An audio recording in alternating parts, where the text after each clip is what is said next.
10 dark and extremely powerful 2099 versions of superheroes. Marvel is known for its various continuities and timelines, and this fact is being proven further with Marvel's Phase 4 and films such as Doctor Strange in the Multiverse of Madness. Likewise, Stan Lee has announced in 1993 a futuristic Earth where some new superheroes had taken the mantles of their classic namesakes from the late 20th and early 21st centuries. The most famous among these were Spider-Man, Venom, Daredevil, Dr. Doom, etc. However, when Lee had given birth to his idea, he planned to keep this version of Earth in a different universe. But with time, the idea transformed instead into having these futuristic superheroes exist in the year 2099 on Earth 616. Most of these heroes and villains from the end of the 21st century have uber-cool biological and technological upgrades. I mean, Spider-Man 2099 has fangs and can bite someone to paralyze them. And trust me, that's not even the tip of the iceberg. So, in this video, we will explore the top 10 superheroes and villains from 2099 and dive deep into their tragic backstories along with their superpowers. Let's begin, shall we? Before we go into our explanation, we have a very small request. If you like our content, please support us by subscribing to our channel. This is a small click for you, but for us, it means a lot. Thank you. Let's begin. Number 1. Spider-Man 2099. One of the strongest heroes of the futuristic versions of Earth 616 was Spider-Man. And well, he wasn't just strong in his superhero form, but was one of the most influential humans of his time. I mean, if they had a Forbes list of the most influential people on Earth, he'd probably top the list. So, Marvel's 2099 Spider-Man was Miguel O'Hara, a scientific genius who served as the geneticist for Alchemax. His boss, Tyler Stone, who was later revealed to be Miguel's estranged father, was working on a project that would give people superpowers. Miguel was the lead on the project, and after a test subject passed away during the trials, Miguel confronted Tyler about the ethical questions that arose and methods of the project. The latter sneakily made Miguel consume a drug called Rapture. This life-threatening drug changed the consumer's DNA and made them dependent on continuous consumption. Stone wanted Miguel to keep working on the project and to keep the test subject's death a secret. But once Miguel learned what his boss had done, he rushed to his lab to rewrite his DNA and bring it back to its original form. However, office politics led a jealous colleague to switch Miguel's DNA sequence with an experimental DNA sequence that was being developed by Alchemax to replicate a certain superhero. Do you care to take a guess? Well, yeah, this superhero happened to be our friendly neighborhood Spider-Man. Although Miguel got cured of Rapture, half his DNA was that of a spider's. Empowered by the newfound abilities of Spider-Man, Miguel launched a quest to destroy the monopoly that Alchemax held over Nueva York and strived to save the city. While most of his powers resemble the original Spider-Man, Miguel O'Hara's Spider-Man got a few much-needed enhancements. While he doesn't have the good old Spidey sense, Miguel possesses telepathic abilities. To compensate for the Spidey sense, he also has enhanced vision and hearing. In fact, he can zoom in on subjects and can see clearly in pitch-dark conditions. However, his highly enhanced vision results in him being extremely sensitive to bright light, and he has to wear a pair of tinted glasses to protect his eyes from bright light, including sunlight. But the most interesting feature about Spider-Man 2099 are his venomous glands and canine teeth and fangs, which he uses to bite his enemies and paralyze them. It can be said beyond doubt that Spider-Man 2099 is one of the coolest and most powerful versions of this friendly neighborhood superhero. But do let us know your thoughts on the subject. Number 2. Venom 2099. Where there is light, there is darkness. Where there is good, there is evil. And where there is Spider-Man, there is Venom. With Spider-Man 2099 becoming a popular version of the bug-themed superhero, he had to face a 2099 version of one of his arch-enemies, Venom. The mantle that Eddie Brock once held so infamously was taken over by Cron Stone, the son of Tyler Stone, and, by extension, Miguel O'Hara's half-brother. Naturally, this rivalry between Spider-Man and Venom was further pronounced because of the personal relationship they shared. So, how is it that one of the brothers became an all-good superhero while the other became an equally bad villain? Well, Cron had a troubled childhood and was left to fend for himself despite having a well-established father. It was wasn't before long that Kron turned into a bully, something which eventually led to him becoming a sadist. Once he even tried to kill his brother Miguel. Stone was given orders to kill Jake Gallows, Punisher of the year 2099. However, Jake fatally wounded Stone and left him to die in a sewer. But Stone was a tough old butt and wasn't going to crack this easily. His weakened body bumped into a black ball of sorts and bonded with it, hence becoming Venom 2099. Evidently, this black ball was a symbiote and had mutated over the years, ever since the days of the original Spider-Man. As of 2099, this symbiote would give its host dangerous features such as acidic saliva and blood. Is it just me, or do you smell xenomorphs as well? Anyway, the final confrontation between Venom 2099 and Spider-Man 2099 was rather anticlimactic. Although Spider-Man won the battle after a great showdown, it turned out that Kron had bonded so well with the symbiote that Kron's DNA had been rewritten, which left Kron's body amorphous, meaning that he could shapeshift at will. Although Spider-Man managed to separate the symbiote from Kron's body, the symbiote escaped and merged with Roman, the submariner.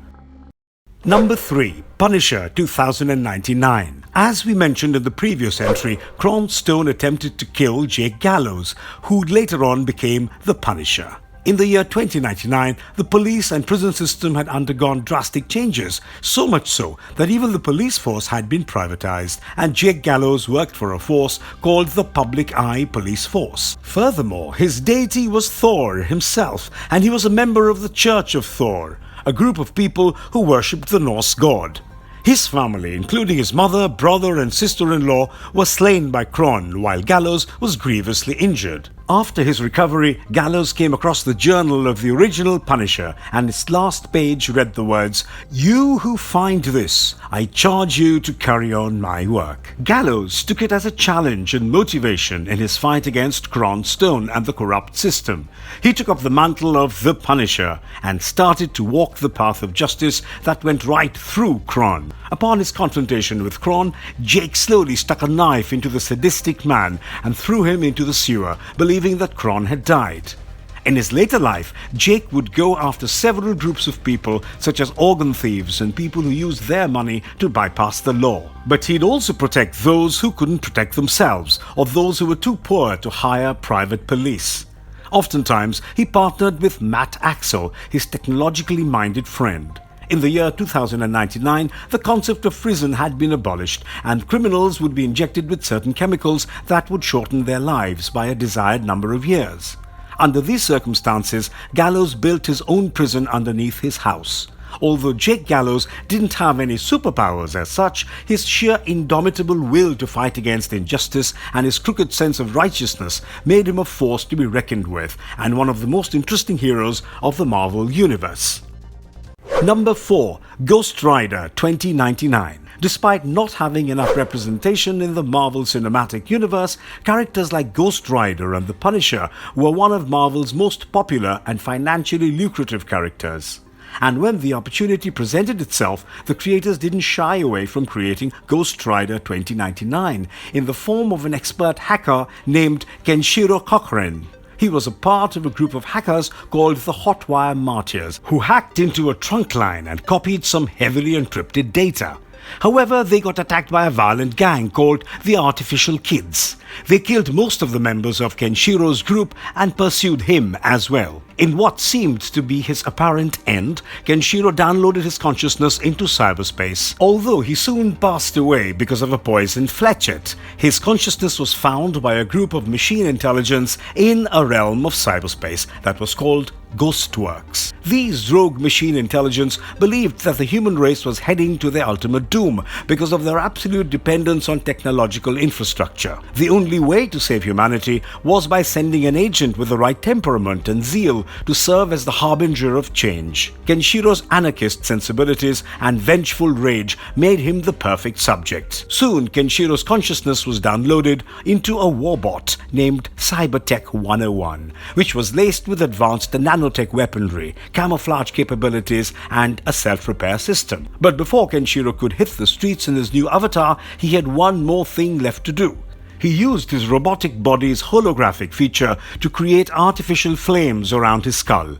He had done so to commemorate his fallen brothers and sisters, but it also made him look quite similar to an age-old superhero called Ghost Rider. The new Ghost Rider's reinforced carbon steel silicon composite robotic body was nothing short of a powerhouse of uber-cool features. For instance, his right arm could transform into a bladed chainsaw made of ceramic graphite, while his left arm could transform into a claw that would cut on a subatomic level. His camouflage was so strong that neither the naked eye nor electronic tools could spot him. Furthermore, his hologram feature was strong enough to impersonate just about anyone on planet Earth. Much like his namesake, Ghost Rider 2099 rode a motorcycle, more specifically a juiced-up Ford Velociraptor 900. Number 5. Hulk 2099.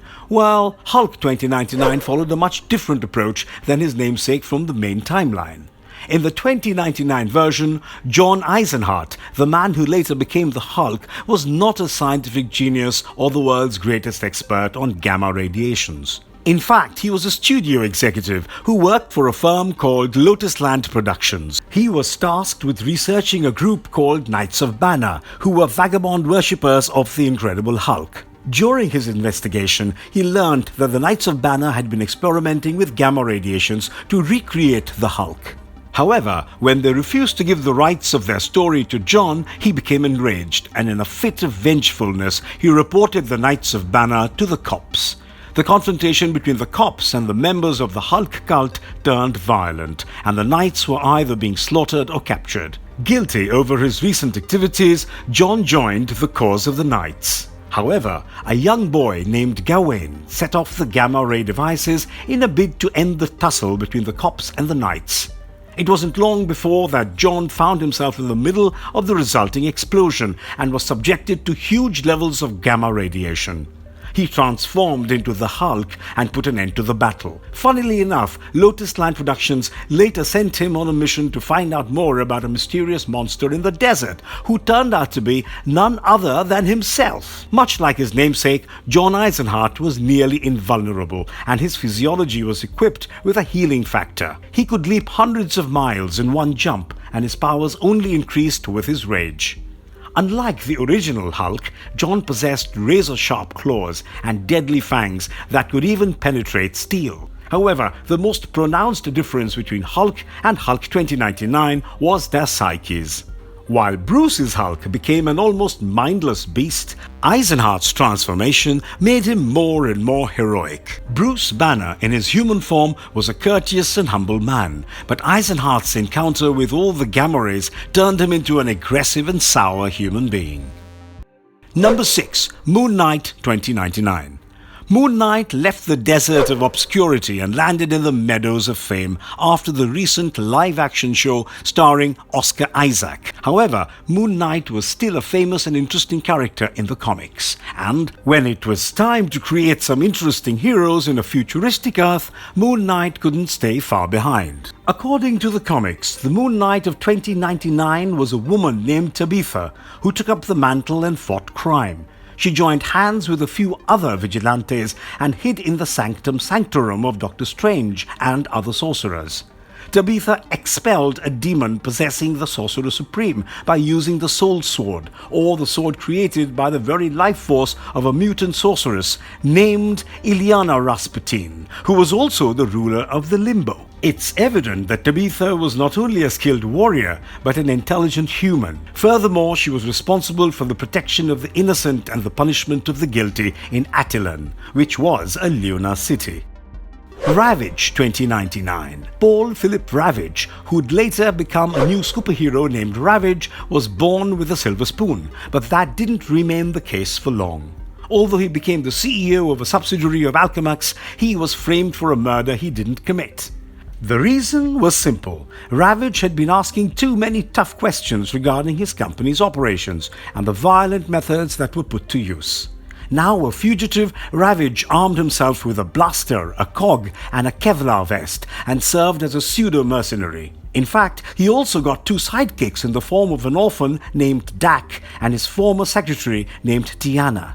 However, Ravage would oftentimes get attacked by killers from his former company, Eco. To evade these attacks and save the lives of his sidekicks, he found himself in Hellrock, a land of irradiated and mutated people, who were ruled by a despotic man named Lord Deathstreak. This Iron Fist ruler wished to launch an attack on all of humanity, and naturally, he would become Ravage's nemesis. Over a period of time, Ravage would come under heavy doses of radiation, which transformed him into a mutant. His hands had turned radioactive and emitted blasts of lethal forms of energy. But this new form was just the tip of the iceberg, because the prolonged exposure to radiation further transformed him into a beastly humanoid with horn-like protrusions on his face and head. Furthermore, he developed taloned feet and hands, fangs, etc. He had also become extremely powerful by the time these transformations reached their full potential. Interestingly enough, Ravage could transform back to his human form whenever he desired. Although Ravage was an interesting character, his portrayal in the animated world has been fairly minimal. Number 8. Daredevil 2099. With the likes of Spider-Man and Venom getting their 2099 versions, Daredevil couldn't be far behind. Instead of Matt Murdock, the legendary blind advocate, the year 2099's Daredevil was Samuel Fisk, the grandson of the nefarious crime lord and Marvel villain Wilson Fisk, or Kingpin. Samuel grew up listening to stories about his family's involvement in crimes all across the continent, but the final nail was the death of the original Daredevil, which was due to a scheme that Kingpin had hatched. Samuel was disgusted by this. He chose to do things otherwise. He gained control of his family's empire and sought to make a difference. Nevertheless, Daredevil's death had taken a toll on him, so when the appropriate moment came, he took the mantle of his family's greatest enemy. The young man lacked any real combat skills and, of course, didn't have any superpowers. Therefore, he used his family's tainted fortune to get himself a highly advanced exosuit to fight crime. Despite all his efforts to fight crime, Samuel became a victim of jealousy and obsession. He started to spend a great deal of time moonlighting as Daredevil, and this enraged and hurt his wife Elaine, who believed that Fisk should have been spending more time with their young child. Eventually, she left him and started dating another man. Heartbroken and frustrated, Fisk kidnapped the man Elaine was sleeping with and killed him in cold blood. Samuel Fisk could have achieved greatness, but it seems that the ghost of Christmases past did come to possess him. Number 9. Iron Man 2099. Much like Daredevil was the grandson of a famous character from the original timeline, Iron Man 2099 was the grandson of Tony Stark. Interestingly, Tony Stark had created a piece of artificial intelligence named Vortex, which was to help humanity. But much like Ultron, the technology gained sentience and went out of control. Vortex took over the SHIELD computers and practically the entirety of the internet. After going through the history of mankind, Vortex decided that humanity was evil and caused the mass extinction of the human race. All this sounds way too similar to Age of Ultron, doesn't it? Anyway, Andros Stark traveled back in time to the past of the original timeline to find Tony Stark and kill him. Andros knew very well that killing his grandfather would, in fact, remove the possibility of his own existence, but Andros was so determined to save humanity that he didn't care about his own life. Now, that's a Stark right there. As far as Andros' powers are concerned, he was far superior to Tony Stark in terms of his suit and technology. However, Andros suffered from the common problem of youthful angst and short-sightedness, which caused him to act impulsively without thinking about the consequences. Iron Man 2099 possessed the Extremis 16.5, an advanced form of genetic manipulation technology based on nanotechnology. It connected his mind with his suit. So, unlike Tony's suit, Andros' suit behaved the way he thought. Furthermore, his suit was equipped with the Hyperpulse Mark 9 and an operating system called Jarvis, which was far more advanced than Tony's. If we are to quote Andros, according to him, Tony's armor was much like a calculator competing against a supercomputer. His armor not only enabled him to move at superhuman speed, but was more durable than anything the 21st century had seen. It had an energy field that repelled or evaporated any weapon attacking it. As far as its gauntlets were concerned, they were charged with ultra pulsators that could generate balls of energy and extremely durable force fields. But the most important aspect of Iron Man 2099's suit was its ability to travel through time and space. I mean, how else did you think that Iron Man 2099 traveled back in time to kill his own grandfather? And number 10, Doom 2099. After disappearing in the middle of the 21st century, Dr. Doom abruptly materialized in the year 2099. He found himself in what remained of the town of Latveria. Doom came face to face with a cyborg mercenary named Tiger Wilde and was instantly defeated. However, he found refuge with what remains of a gypsy tribe called the Zephyro. With their aid and that of a few others, he created for himself a highly advanced silver blue armor that was capable of taking on despotic rulers such as Tiger Wilde. It was not long before Doom became a freedom fighter, or even an anti-hero, if you will. Doom stole a large shipment of an unstable radioactive mineral called tritonium. It was so powerful that a handful of it could provide energy to an entire town for more than 50 years. But of course, the mineral could also be weaponized. Frustrated with this, Tiger Wilde launched a full-fledged attack on Doom, but the latter came out triumphant. He took back his hometown of Latveria and rebuilt his castle Doom. Now that he had achieved his first objective and liberated Latveria, he wished to liberate the world. And the only way Doom thought he could bring global liberation was through annexing it. Well, that's classic Dr. Doom. And if you liked our content, don't forget to leave a like and subscribe to us if you haven't already. Have a good one and be safe. Thanks, everyone.